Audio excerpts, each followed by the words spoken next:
Assalamualaikum. Today my presentation on prostate. First of all, we understand what is gland and hormone. Gland is an specialized part of the body which secrete their secretion. Gland also secrete the hormone. Hormones are chemical messengers or chemical secretions that affect the different part of the body. Gland जेको hormone secrete कंदो आहे. थोरो मां तव्हांखे concept clear कयो त hormone ऐं gland में कहिड़ो फ़र्क़ु आहे. हाणे असां ॾिसूं था त हिकिड़ो बॉडीअ जो मोस्ट इम्पॉर्टेंट ग्लैंड हूंदो आहे जंहिंखे चवंदा आहियूं असां prostate gland. What is prostate? Prostate is a small gland that is part of reproductive system. Small gland आहे जेको पार्ट ऑफ रिप्रोडक्टिव सिस्टम जो आहे. प्रोस्टेट जो हाणे फंक्शन छा आहे? फिजियोलॉजी बि ॾिसंदासीं, एनाटॉमी बि ॾिसंदासीं. पहिरियों असां फिजियोलॉजी ॾिसूं त प्रोस्टेट जो फंक्शन छा आहे. Prostate contributes additional fluid to your semen that ejaculate. हिकिड़ो फ्लूइड हूंदो आहे जेको सीमेन खे इजेक्यूलेट करण में हेल्प कंदो आहे. प्रोस्टेट जो फंक्शन इहो आहे. ऐं प्रोस्टेट फ्लूइड जेको कंटेन करे थो उहो कंटेन हुनजी कंपोज़िशन छा हूंदी आहे? एंजाइम्स हूंदियूं आहिनि, ज़िंक हूंदी आहे, सिट्रिक एसिड हूंदी आहे. That help the nourish the sperm and lubricate your urethra. हाणे प्रोस्टेट जी सीक्रेशन जेकी हूंदी आहे उहा हेल्प असांखे कीअं थी करे? स्पर्म खे लुब्रिकेशन में हेल्प कंदी आहे. त pass on through the urethra. ऐं स्पर्म खे नरिश बि कंदी आहे. माना उनजी सीक्रेशन एॾी इंपॉर्टेंट आहे जो असांजो स्पर्म जेको आहे सो motility to travel to journey to pathway to the urethra. ऐं उनजो मेन कमु आहे लुब्रिकेशन. लुब्रिकेशन चवंदा आहियूं असां सणबी, काशी सणबी हुजे जीअं sperm should move towards the destination. उनखे चइबो आहे असां चवंदा आहियूं त प्रोस्टेट जो कंट्रीब्यूशन जेको आहे सो ओवरऑल स्पर्म में ही आहे. हाणे ठीकु आहे. हाणे let's see what happen the next. Hello असां इहो त मेल में डिस्कस कयोसीं. हलो हाणे फीमेल खे ॾिसूं त फीमेल में प्रोस्टेट ग्लैंड न हूंदो आहे, पर instead of that prostate female है स्किन्स ग्लैंड. स्किन्स ग्लैंड चवंदा आहियूं असां जेको फीमेल में हूंदो आहे इंस्टीड ऑफ प्रोस्टेट ग्लैंड. हाणे फीमेल प्रोस्टेट ग्लैंड त न आहे. हाणे उनजो फंक्शन छा आहे? उन मेडिकली जेकी रिसर्च बिलीव करे थी त that fluid clean the urination and cleanness. हाणे उन में उनजो फंक्शन इहो हूंदो आहे त उनजो जेको यूरेथ्रा जो पाथवे आहे उनखे क्लीन बि कंदो, क्लीननेस बि कंदो ऐं यूरिनेशन में बि हेल्प कंदो आहे. ऐं possibly provide the fluid for the female ejaculation. ऐं उनखे फ्लूइड प्रोवाइड कंदो आहे फॉर एजेक्यूलेशन जे लाइ. हाणे असां कंपेयर कयोसीं प्रोस्टेट मेल में ऐं फीमेल में स्किन ग्लैंड. फीमेल में जेको स्किन ग्लैंड जो जेको फंक्शन आहे यूरिनेशन में हेल्प कंदो आहे, क्लीननेस में हेल्प कंदो आहे ऐं लुब्रिकेशन प्रोवाइड कंदो आहे. फीमेल खे बि सेम आहे, पर हुन में प्रोस्टेट ग्लैंड आहे, हिन में स्किन ग्लैंड आहे. पर हुन में इहो आहे त हुनजी जेकी कॉम्बिनेशन जेको आहे उहो नरिश करे थो स्पर्म खे, सेल खे ऐं एंजाइम कंटेन करे थो ज़िंक ऐं सिट्रिक एसिड. ठीकु आहे. हाणे असां should we move the next. The location छा हूंदी आहे? जेकी लोकेशन आहे प्रोस्टेट ग्लैंड जी बिलो your bladder and in front of your rectum and your urethra that run through the center of the prostate. हाणे असां जेकॾहिं ॾिसूं त बिलो द यूरिनरी ब्लैडर जो थी हूंदो आहे उनजे हेठां हूंदो आहे ऐं रेक्टम जे इन फ्रंट हूंदी आहे, साम्हूं ई रेक्टम जे नंढे Andre J rectum end of the large intestine. ठीकु आहे. It runs through the centre of prostate. Prostate उन सेंटर मां क्रॉस कंदो आहे. लेट्स सी त प्रोस्टेट जी साइज़ छा आहे. प्रोस्टेट जी असां स्ट्रक्चर डिस्कस कईसीं. हाणे प्रोस्टेट जी साइज़ ते अचूं असां त प्रोस्टेट जी जेकी साइज़ हूंदी आहे उहा वॉलनट माना अखरोट जेतिरी साइज़ हूंदो आहे नॉर्मली जेको बॉडीअ में प्रेज़ेंट हूंदो आहे. Prostate usually gets large after the age of 40. Prostate normally जेको वॉलनट हूंदो आहे जेको नॉर्मल साइज़ में हूंदो आहे. जेकॾहिं प्रोस्टेट यूजुअली जेको लार्ज ग्रोथ करे थो after the 40 years in male उनखे चवंदा आहियूं असां BPH बेनाइन प्रोस्टेट हाइपरप्लेजिया. 40 खां पोइ साइज़ पंहिंजी इंक्रीज़ कंदो आहे विथ पैसेज ऑफ टाइम. ठीकु आहे. उनखे चइबो आहे benign prostate hyperplasia. It grows up to lemon size. माना जेकॾहिं नॉर्मली असां अखरोट जी साइज़ में आहे त जेकॾहिं एबनॉर्मलिटी थी वञे BPH थी थो वञे त उनजी साइज़ जेकी हूंदी उहा लीमे जी साइज़ थी वेंदी. ऐं रिस्क ऑफ प्रोस्टेट कैंसर आहे. हुन में रिस्क बि आहे प्रोस्टेट कैंसर जी. हाणे प्रोस्टेट जो जेकॾहिं वेट ॾिसूं 1 आउंस ऐं 30 ग्राम हूंदो आहे. उनजो नॉर्मल जेको वेट आहे प्रोस्टेट ग्लैंड जो 1 आउंस ऐं 30 ग्राम हूंदो आहे. हाणे असां थोरो डिस्कस कयूं हिनखे त बेनाइन प्रोस्टेट हाइपरप्लेजिया आहे छा? बेनाइन प्रोस्टेट हाइपरप्लेजिया, बेनाइन चवंदा आहियूं असां नॉन मेलग्नेंट, जेको नॉन कैंसरिक हुजे। प्रोस्टेट हाइपरप्लेजिया, जेके प्रोस्टेट जा जेके सेल्स ने उहे वधी वञनि, उनखे चवंदा आहियूं हाइपरप्लेजिया। हाणे ॾिसो, हीअ मां तव्हांखे फिगर शो कई आहे। हिन फिगर में मां शो कयो आहे, हीअ यूरिनरी ब्लैडर आहे जेको फुल ऑफ यूरिन आहे, ठीकु आहे। हीअ यूरेथ्रा आहे, ऐं हीअ जेको साइड आहे सिंगल में न हूंदो आहे, पेयर में हूंदो आहे प्रोस्टेट।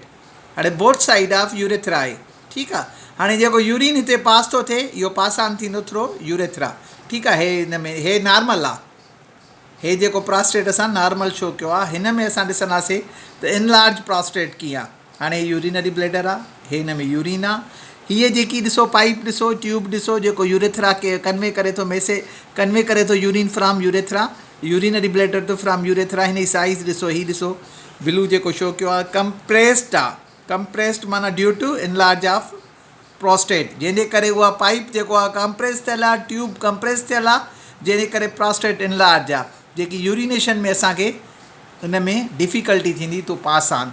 हाणे उनखे चवंदा आहियूं असां बेनाइन प्रोस्टेट हाइपरप्लेजिया। हाणे हीअ नॉर्मल हो, हीअ जेको आहे सो इनलार्ज प्रोस्टेट हो।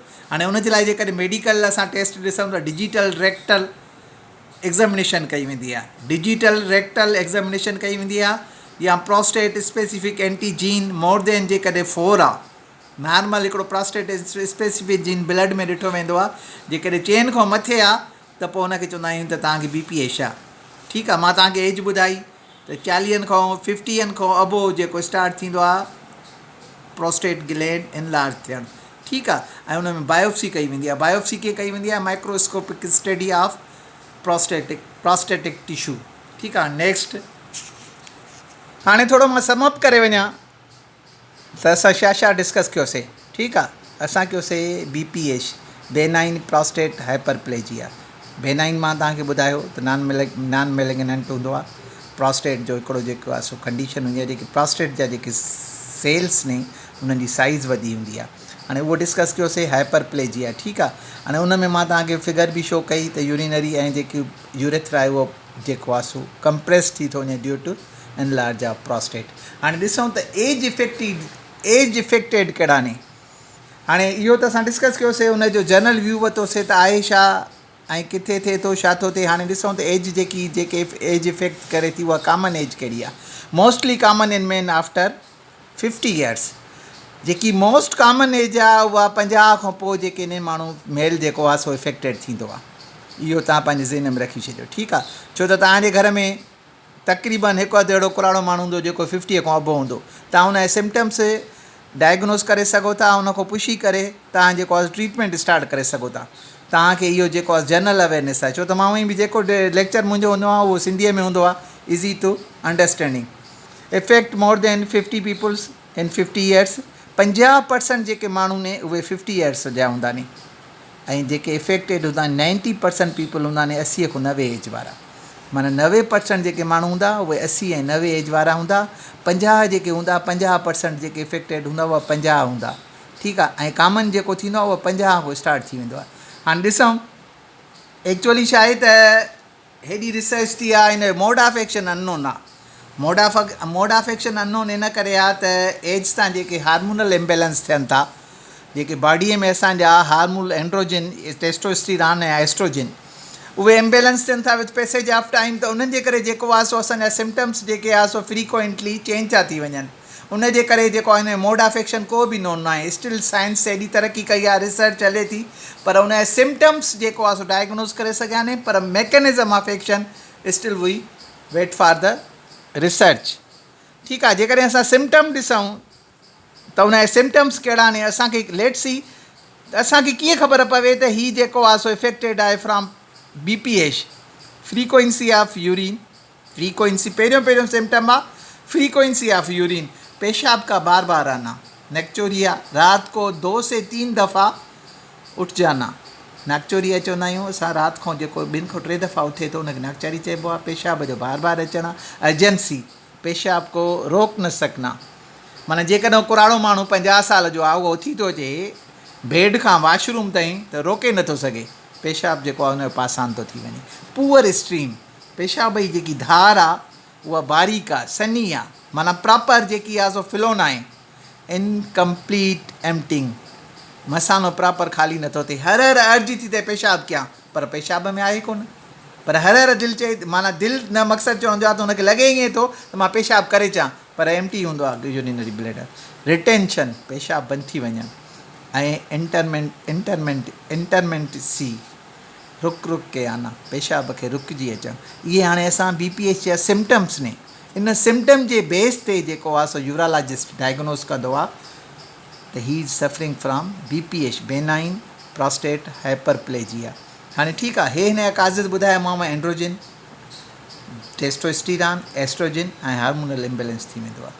हाणे इहे जेकॾहिं सिम्टम्स अची विया त हाणे ॾिसो, हाणे ठीकु आहे, should we move the treatment या should we move the specialisation consultation for the यूरालॉजिस्ट.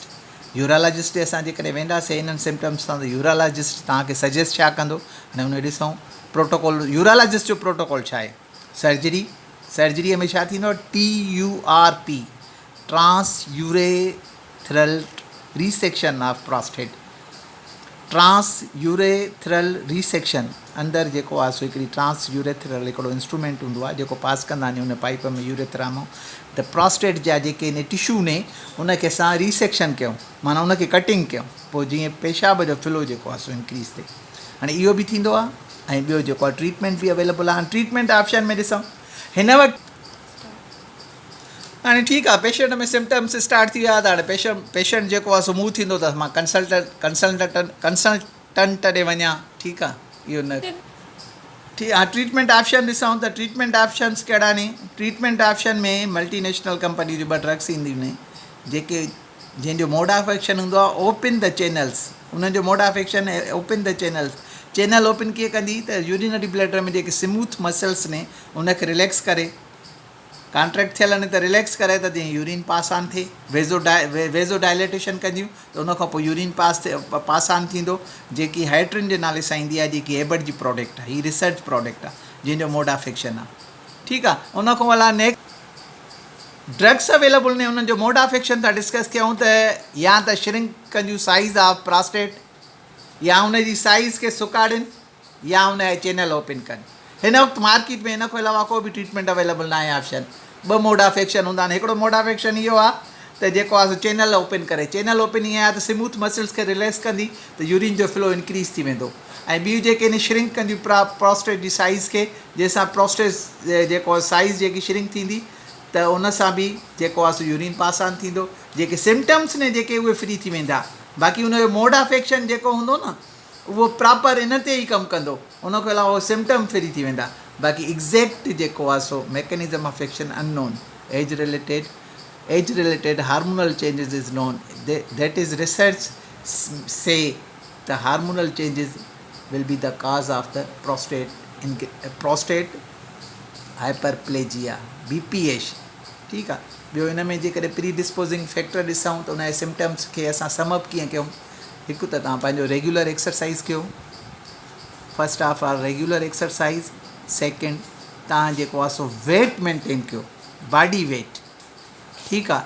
ऐं ॿियो regular use of vegetable, vegetarian थी वञो. इहे शयूं तव्हांखे फुली हेल्प कंदियूं, तव्हांजी एज खे रिवर्स कंदियूं.